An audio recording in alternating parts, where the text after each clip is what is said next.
Yeah, another piece of advice or thoughts for anyone really, I think that's constructive to be aware of and think about is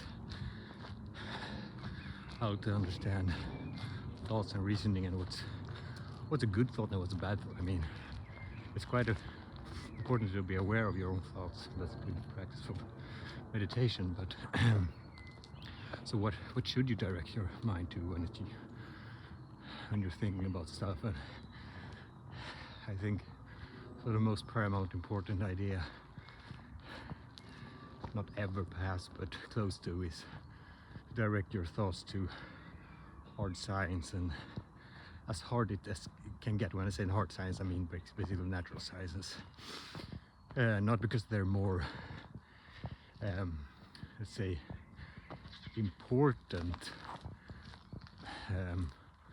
but because they solidity and the certainty of them being correct, even though we'll never know how close to truth we come with even those sciences, but perhaps, who knows, maybe we can be 100% sure, I don't know, but compared to the social sciences or more softer sciences, it's so fuzzy and uncertain. Even economics, sometimes viewed as the queen of the soft sciences, even if it's math, it's still sort of quite uncertain. And so what's the best way, most fruitful in daily life to think about? I mean, if you go to chemistry and stuff, yes, that's of course very important, but what's the best close connection upwards, so to speak, to the softer spaces from chemistry? Well, since we do know about DNA, it's actual evolution, so biology.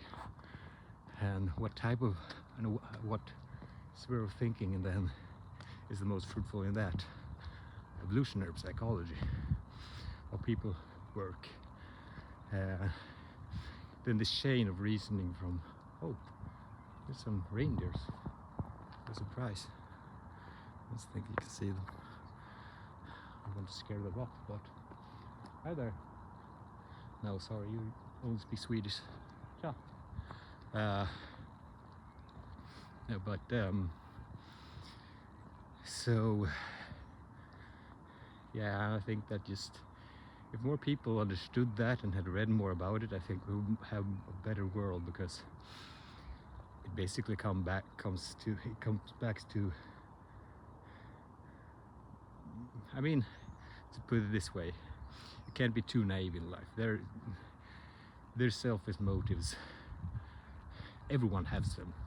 Not everyone is an unethical person, but some people have more manipulative instincts and more self-serving instincts, and might want to exploit you, and some don't.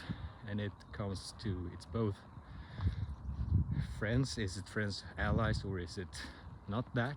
And when it comes to partner, is it a reliable partner, or is it someone who's going to, I mean, it's actually quite important to understand that there are many motives evolutionarily that might direct you, someone to, you could say, genes, that might direct them to exploitative behaviors. And I won't go to all the details, but, and I'm not saying this that you should be overly cynical all the time. I think that's sort of the prime thing to look out for in people all the time. That's not constructive, but to be aware of it and understand it, and also on the other side of it, understand what things in evolutionary psychology you should look for, to understand if it's a constructive, good person, so to speak. And this is not a way to sort of, because the whining impulse to this type of reasoning is often like, well, we're just talking about genes and stuff, and like as if everything is predicted, and as if, why shouldn't we be more focused on the things that mold people, culture? It's what you sort of if you change the culture, there's better people. So you just they're blind at just the genetic part of it. And well, it's quite infantile to claim that everything's about culture, but it also infantile to claim it's all about genes. Of course, it's both. I mean, the human species evolved from being sort of the most moldable brain in the animal kingdom, so to speak. We're all not just animals, but just life organisms. So yes, we're molded a tremendous amount by culture, but it's both. And so anyone that's go too far in any direction, just thinking about it's always all about genes and stuff, or it's all about culture. That's a big warning sign that they're sort of indoctrinated either to a wish that everyone was the same, have the same capabilities and same instincts, so to speak. But at the same time, I mean, understanding how people can change, maybe even if they have genes that are not favorable for perhaps being, I don't know, whatever it is. For sure some things are quite written in stone, so to speak. I mean, but it's still constructed to think that you really can achieve something or do something or change yourself in a constructive direction, even if it improves moral and ethics, or if it's just skills in life, like high performance skills. So it's not an argument against the sort of cultural impact on how we behave and how we are, but do not underestimate the other side of it, the hard science, genetics of it. It's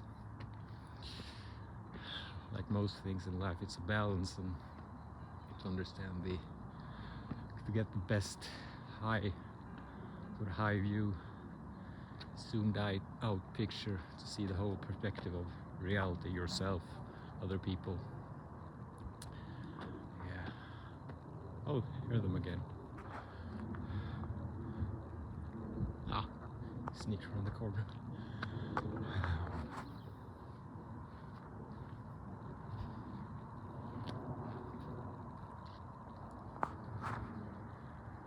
Can't see them. Bye bye. You know.